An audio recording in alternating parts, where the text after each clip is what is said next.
amigo Oersted foi dar uma aula de circuito elétrico e naquele dia ele iluminou o mundo com uma ideia de que corrente elétrica...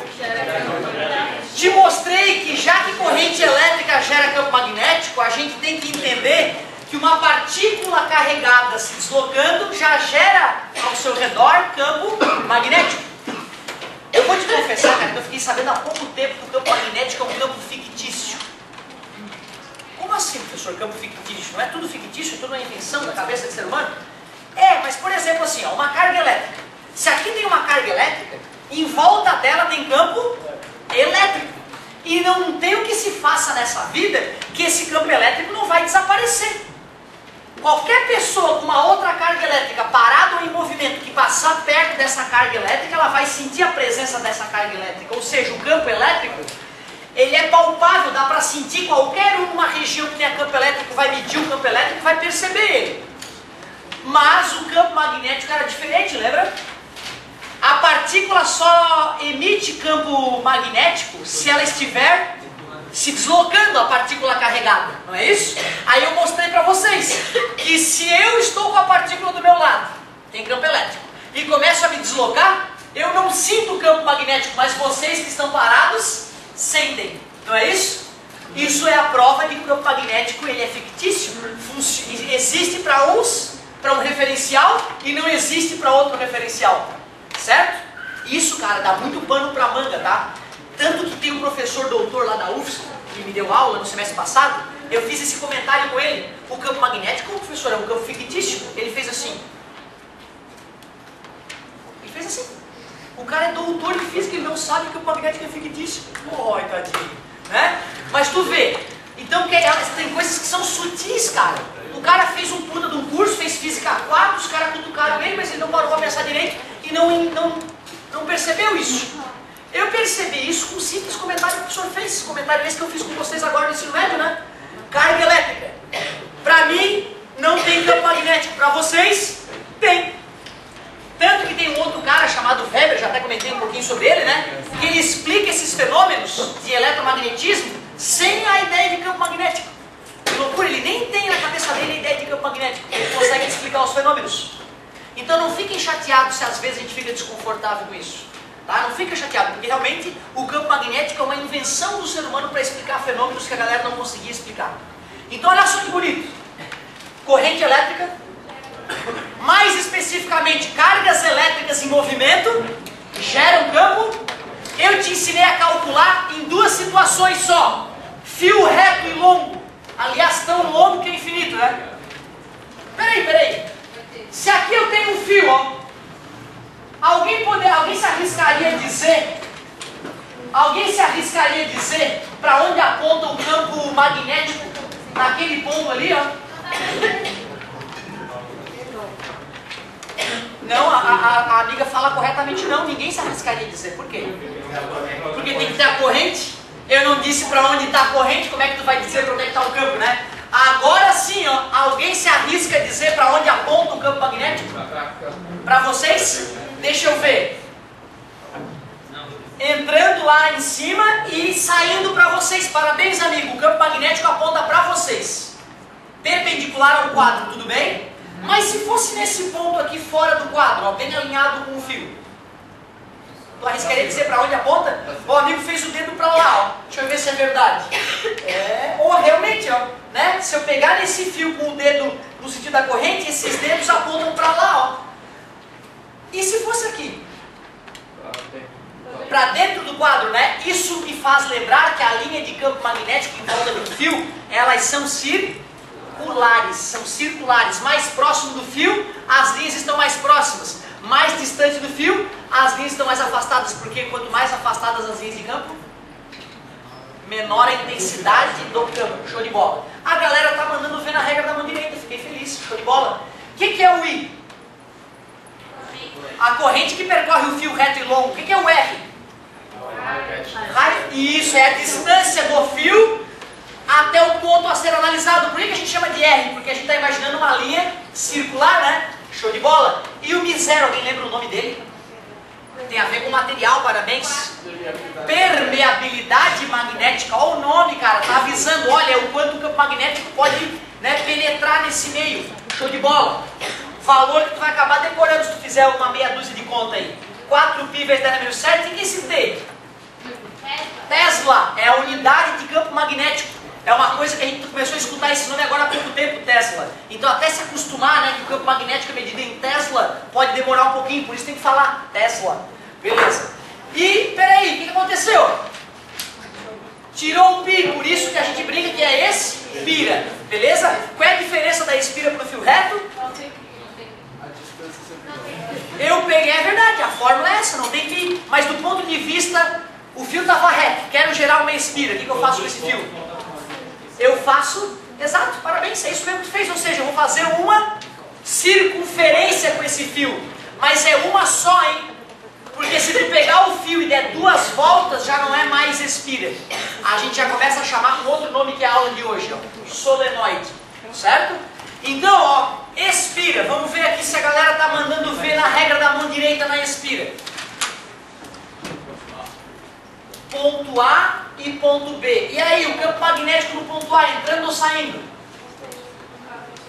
Não tem como falar, como é que eu vou pegar o fio, onde é que é o dedão? É pra lá ou é pra lá? Agora tu já pode tentar. Vai, aqui no ponto A, entrando ou saindo? Eu não sei, eu vou pensar daqui a pouco, quero que tu tente. E aqui, entrando ou saindo? Marcasse as tuas respostas? Vamos ver se está mandando ver. O fiozinho está aqui. O fiozinho está aqui. Pega com a mão direita. E o dedão na corrente, ó, realmente no ponto A está entrando, ó, certo? Mas quando eu for analisar o ponto B, entrando aqui, mas saindo aqui, a linha de campo sai aqui e penetra lá no A. Onde que tu acha que o campo magnético está mais concentrado? Imagina que é a mesma distância, ó. Distância x aqui e distância x aqui. Aonde que é mais concentrado o campo? No ponto A ou no B? É, né? Porque no ponto A todas as linhas de campo se encontram, enquanto aqui fora as linhas de campo se diluem.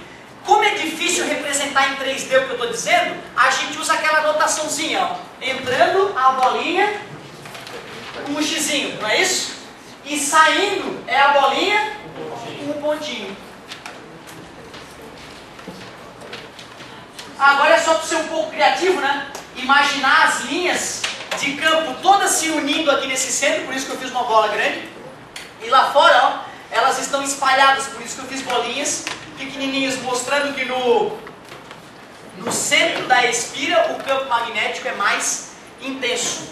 A fórmula que eu te apresentei, μ0 sobre 2r, é só para o centro. Se o cara te perguntar aqui, se o cara te perguntar o campo magnético aqui, tu escreve, não foi ensinado no ensino médio. Campo magnético aqui, não foi ensinado no ensino médio. Ou seja, ele não vai te perguntar, porque precisaria de cálculo diferencial integral e ia ficar muito mais encrenca para calcular. Ou seja, expira, pode ter certeza, ele vai pedir no centro. A não ser que ele pergunte isso que eu perguntei, entendeu? Onde é que é mais forte, aqui ou aqui? Isso ele pode perguntar, beleza? Porque o cara só tem que ter a noção por onde é que as linhas de campo estão passando. Linhas que são o que mesmo? Circulares aqui, concorda comigo? Elas são circulares, mas como os círculos se encontram todos no centro, por isso que no centro ficou mais intenso. Pega um fio reto, ó a comparação, quero ver se a galera lembra. Pega um fio reto passando uma corrente I, mede o campo magnético a uma distância x dele. Pega esse mesmo fio e enrola ele num círculo perfeito. Aqui está o fio, ó, com a mesma corrente I, a mesma distância x. O campo aqui ficou mais forte ou mais fraco? Quantas vezes mais forte? Pi. Lembra? É o pi, ó. A única diferença das fórmulas é o pi, ó. Lembra disso? Pi vezes mais forte. Aumentou mais de 3 vezes aumentou o campo magnético. Certo? Mas se o cara fez isso, enrolou o fio. Galera, quando eu digo que enrolou o fio, é claro que tem que saber, né? Que aqui o fio está chegando aqui, né? E está conectando ali, né? Certo? Quase fechou o círculo perfeito, né? Mas se eu conectar ali, porque a corrente elétrica vai ficar passando ali do além, né? Tem que ter o mais e o menos aqui, né? Fala, amigo. Eu li a matéria negra era um pouco de efeitos de função eletromagnética. Cara, na verdade, por exemplo, tem físico que diz que essa história de matéria negra só existe porque os babacas inventaram o campo magnético e o Einstein falou que o tempo é relativo. Se o Einstein não tivesse falado dessa merda, não precisaria de matéria negra para explicar o universo. Só para te saber, entendeu? Tem cara que afirma que o Einstein viajou na maionese. e a galera comprou a ideia dele porque explicava alguns fenômenos, e até hoje o pessoal está se batendo na física para explicar o universo, né? Por causa dessas ideias que talvez não estejam corretas. Olha que bacana. A gente tem que supor que talvez essas explicações de matéria negra sejam falhas. Sejam falhas porque a física básica que eles estão usando para explicar isso está errada. Só estou te falando isso, cara, porque eu sempre fui fã do Einstein. Mas depois que eu li aquele livro de mecânica relacional, eu comecei a perceber que talvez tenha algumas coisas que não estejam fechando direito nessa teoria. Certo? Galerinha, então olha só. Solenoide. O que é solenoide? Um monte de expira. Uma expira, outra expira. Para que eu não faça uma mola que fique frouxa aí, eu pego e boto um material, adivinha que tipo de material? Ferro para o diamagnético. Ferromagnético, porque o material ferromagnético permite que o campo magnético se estabeleça bem no seu interior, né? Aliás, um pedaço de ferro aproximado de um ímã, ele acaba ficando imantado depois de afastado, ou seja, ele funciona como um ímã depois que ele foi aproximado de um pedaço de ímã. Tudo bem para vocês? Bom, eu pego então esse cara, por exemplo, de fofo, que é o ferro fundido, né? O famoso ferro fundido. E é o nome técnico na indústria, a galera chama de fofo mesmo. Pega um fio, não é um fio desencapado, tá galera? É um fio esmaltado. Ele parece estar desencapado, mas quando tu enrola aquele fio no núcleo, chama-se de núcleo aqui, nome justo, né? Núcleo. Este fio não pode estar encostando metal com metal, porque senão faria um curto-circuito nessa solenoide. O fio está enrolado, ele parece ser desencapado, para que a capa de borracha não atrapalhe o eletromagnetismo aparecendo ali. Mas ele é esmaltado, Quer dizer que se eu quiser fazer a corrente elétrica passar por essa solenoide, eu tenho que desencapar isso aqui, e desencapar isso aqui, lixar na verdade, para tirar o esmalte. Ontem eu fiz um desse com a gurizada lá do outro colégio de Feira de Ciência, eu fiz um desse. É um prego e fio. É um prego e fio. Aí pega uma pilha, duas para ficar mais forte, duas pilhas. Conecta aqui. Quando tu conecta aqui, gruda. Desconecta, não gruda mais. O ferrinho que está aqui próximo. Isso também é chamado de eletroímã. Eletroímã. Certo? Corrente elétrica. Quando aparece corrente elétrica gera campo magnético. Desaparece a corrente elétrica. Tu vê, cara, dá pra tu dar oficina do teu pai lá, pegar um prego, desmonta o carrinho do teu irmãozinho mais novo, pega o fiozinho, enrola, pega uma pilha, puf, eletroímã. Beleza? Na verdade, tu usa isso todo dia, tá, cara? Tu não se dá conta, mas todo dia que teu pai aperte o controle remoto e o carro abre a porta, é porque uma solenoide empurrou o pino. Aí fecha a porta, a solenoide puxou o pino. Tudo quanto é coisa de abrir e fechar de controle remoto, tem que ter uma solenoidezinha empurrando a coisa para um lado ou para o outro. Ah, claro, a corrente vai para um lado, empurra para um lado. A corrente vai para o outro, o imãzinho muda a polaridade e puxa em vez de empurrar. Faz sentido, legal. Agora olha só. Dá vontade do cara dizer o seguinte, aqui uma expira, duas expiras, três expiras, N expiras. É só pegar a fórmula da expira e multiplicar por N. Dá essa sensação, né? Mas não é. Por incrível que pareça, a fórmula da solenoide não é N espiras.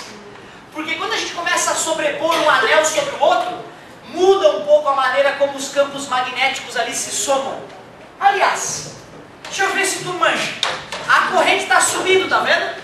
A corrente está subindo aqui nesse fio, né? Então lá atrás, e esse aqui? Subindo. Ai, ó, a tua visão, olha como é que está complicada a tua visão 3D, ó.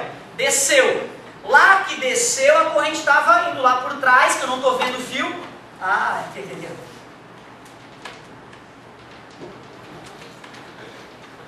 Tá entendendo? Esse fio está subindo aqui na tua frente. Aquela pontilhada está lá por trás, descendo a corrente. Então esse fio está subindo lá na pontilhada de trás.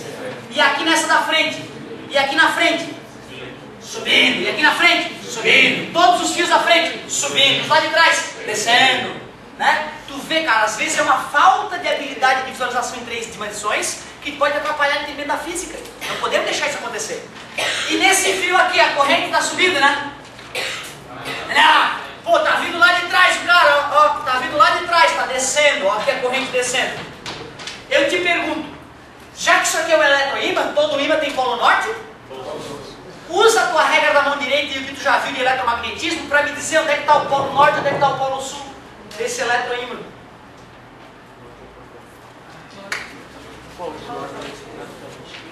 Tem que pensar e tentar. Se errar não tem problema, que tu vai ficar brabo e não vai errar de novo.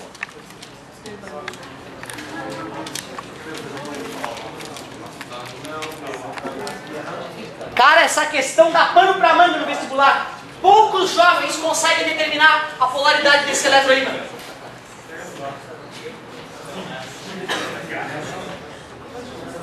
Ímã, não é? As linhas de campo. Da onde para onde as linhas de campo? Emergem do norte e penetram no sul, não é isso? Quer dizer que para eu descobrir onde é que é o polo norte de um eletroímã, é só eu olhar para onde é que estão apontando as linhas de campo. Aonde elas estiverem brotando é o norte, aonde elas estiverem penetrando é o sul. Vou pegar só esse fio aqui da ponta, para não me confundir, e vou aplicar a regra da mão direita, obrigado. Tá vendo esse fiozinho? Tudo bem? Dedão, fio, dedão na corrente, pega com a mão direita. Esses dedos aqui, eles estão por dentro da solenoide, concorda comigo? Lá no interior da solenoide, o campo magnético aponta para a esquerda, concorda comigo? Vou fazer essas linhas de campo então.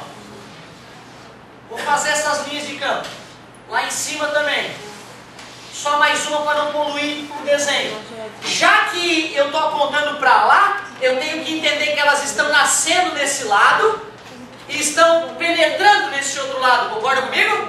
Então, fazendo a comparação com o ímã, está na cara que isso aqui é norte, isso aqui é sul. Tu viu, cara? A regra da mão direita te permite fazer isso. A regra da mão direita te permite, pega um anel só. Ô, professor, se eu pegar o anel do meio? Professor, se eu pegar o anel lá por trás a corrente está descendo, ó. Mesma coisa, vai apontar para o mesmo lado, não interessa onde é que tu pega. Se tu pegar direitinho com a mão direita, pegar com carinho, vai dar certo. Beleza? Tem que ser com carinho. Então, ó, dedão na corrente, pega com a mão direita. Esses dedos... peraí. Lá no interior, é para aqui, né? É que da esquerda para a direita. Da direita para a esquerda, perdão. Mas aqui fora, o campo magnético tem sentido oposto, né? Concorda comigo? Tal e qual no ímã, né, gente? Tal e qual no ímã. Aqui é o sentido oposto do interior do ímã. Posso fazer errado? Mas, por exemplo, o fio que está vindo por aqui, por fora, no caso. Sim. E eu pego ele. Quer dizer que ele está entrando no belém para a direita, certo? Sim, lá no interior. Isso, está entrando para a direita. Agora, se ele estiver passando por trás, ele não vai dar para esquerda. Ó, mas quando ele passa por trás, está descendo já. Não, mas não. Por causa que a gente está precisando como se fosse o mesmo equipamento. Não, agora ele está entrando, ele está passando por trás aqui. Sim, se o fio estivesse entrando lá por trás e o fio riscado fosse o fio que está descendo, muda, claro. Seria equivalente a mudar o sentido da corrente, né? Claro.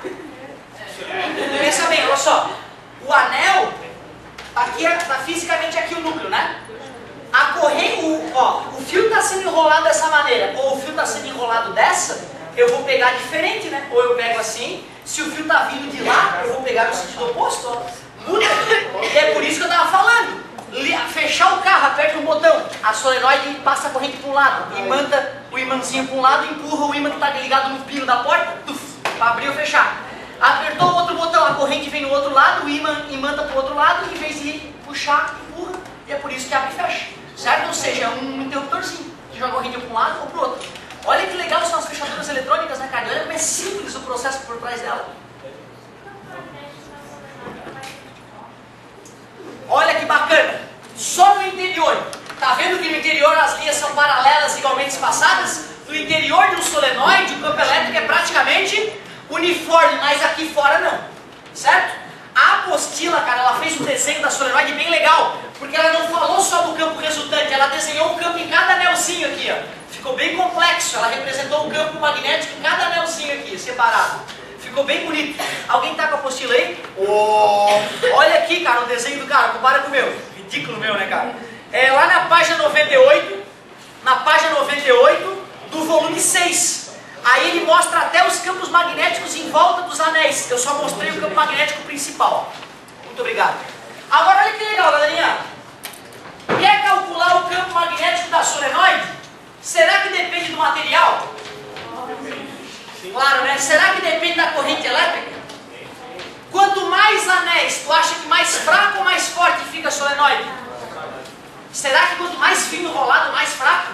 Será que a solenoide mais poderosa do mundo então tem 1/4 de volta só?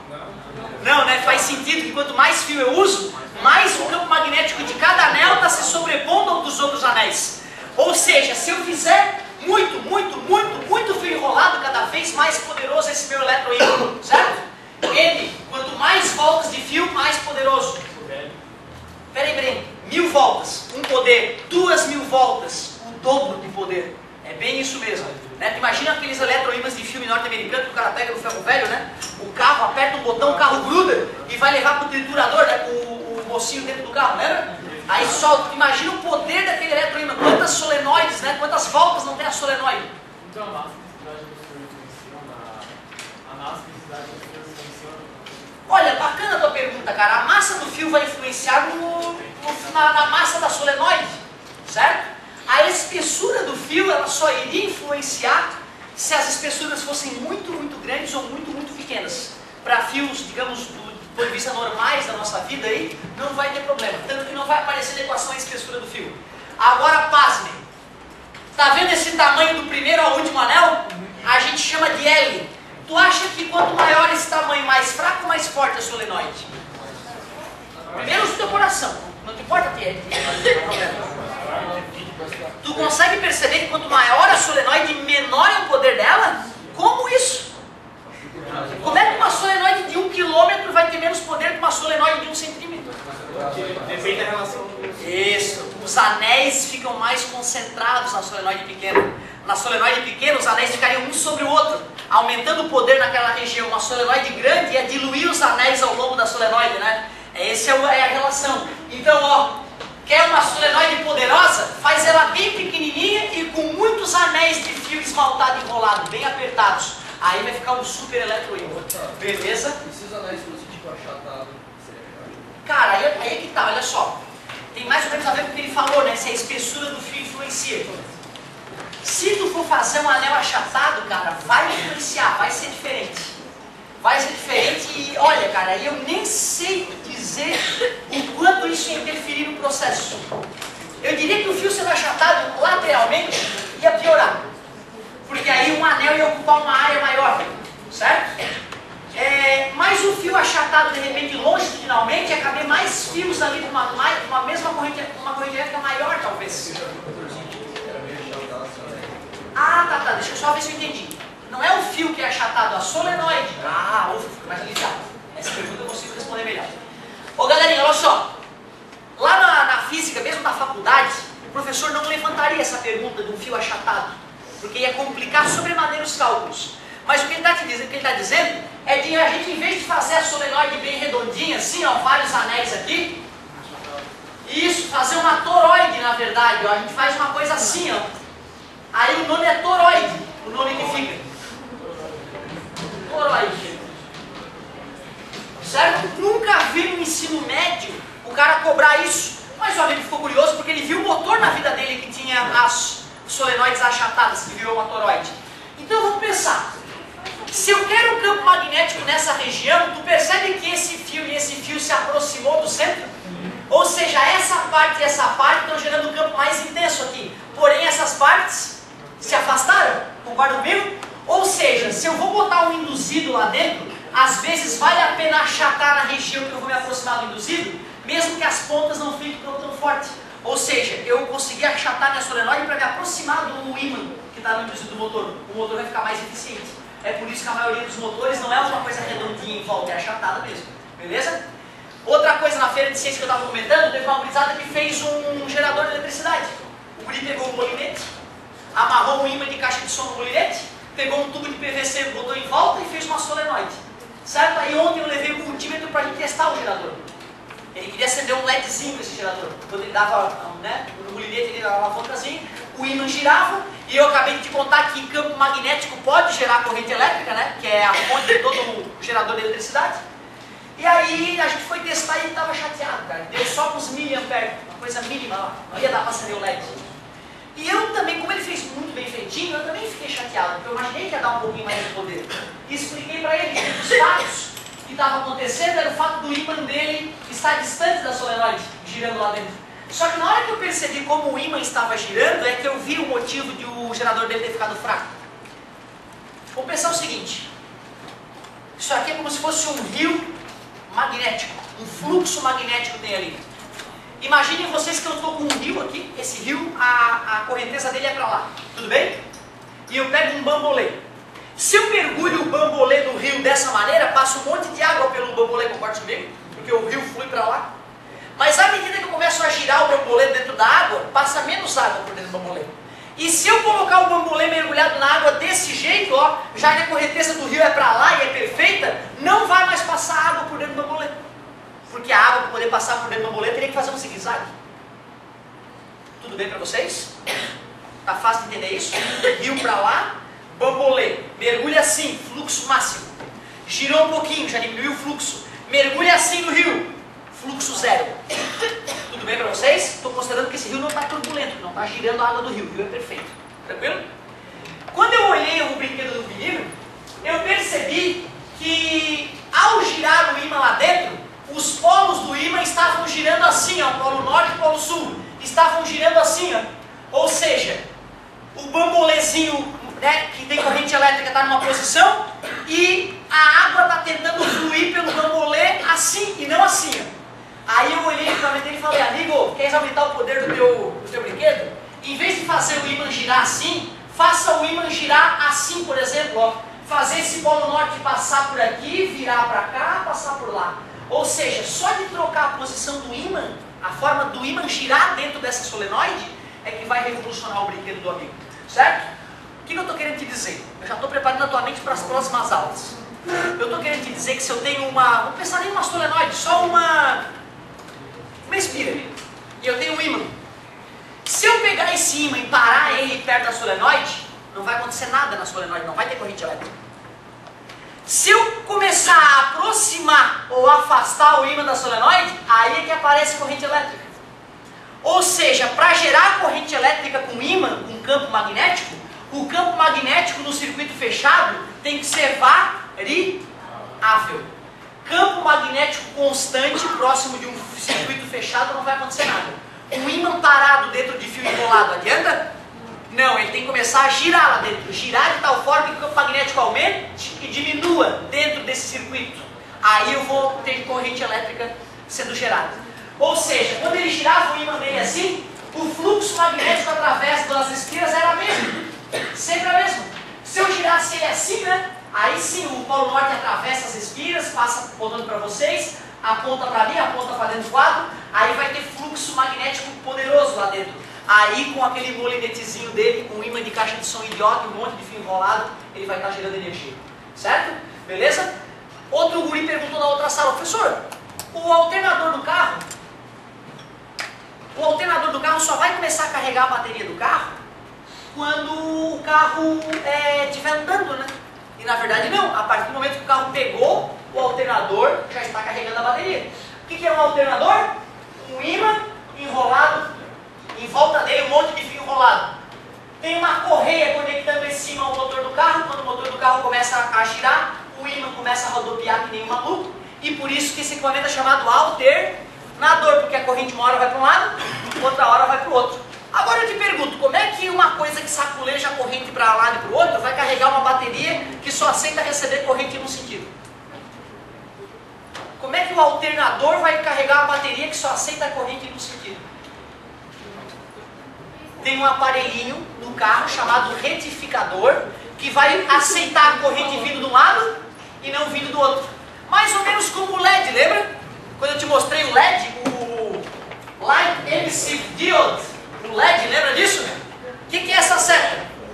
Só passa corrente para a direita e para a esquerda, não passa corrente. Então é mais ou menos como eu tenho um monte de válvula no circuito elétrico, né? Então tu vê, cara, não adianta pegar um alternador ali na autoelétrica, conectar numa bateria e girar achando que a bateria vai carregar.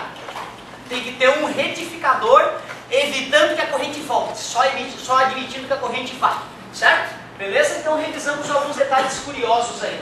Toroide. O que é toroide? É uma solenoide achatada. Qual é o objetivo de eu ter achatado essa solenoide? Aumentar, aproximar do ímã e aumentar o campo magnético em cima do ímã. Parabéns, garoto, pela colocação. É isso aí, é o nome popular. Né? Porque tu imagina, solenoide fica meio feio, né? E o cara, certo? de tanto, né, ficar chateado com esse nome, vai e chama de outra coisa, um gosta. Oh, legal, bobina, chama legal. E assim vai. Centenas de anos depois as pessoas estão falando de bobina e de repente, se não falar com outro sujeito, nunca vai saber que é uma solenoide, né? Então é histórico. Seria bacana, eu sempre me questionei, por que árvore chama árvore? Que cadeira chama cadeira, não é? Isso, tem estudos sobre isso, tá, galera? Sabe quem é o cara que estuda isso, a origem das palavras? Filólogo. Filólogo. É filólogo. Tu sabe quem foi o filólogo mais famoso de todos os tempos? Nietzsche. Aquele filósofo, né? Conhecido mais como filósofo, né? Mas a paixão do Nietzsche era a filologia. Ele gostava de estudar a origem das palavras. Tem que ser louco, né, cara? Porque tu imagina como é que tu vai te debruçar ao longo da história para descobrir como é que a palavra foi mudando de figura, né? E chegar no que é. Certo? Vocês sabem que farmácia era escrito com PH até pouco tempo atrás, né? Exatamente. Tem até um monte de problemas portugueses relacionados a isso. Show de bola. Fala, meu querido. Pode. Quanto tempo eu tenho? Será que rola o exemplo?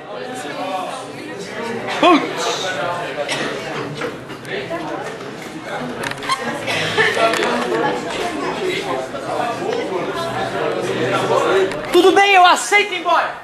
Eu aceito. Só uma coisinha. Última pergunta então, para ver se tu está preparado para a prova. Isso aqui é da prova, hein? Ó a prova, ó a prova.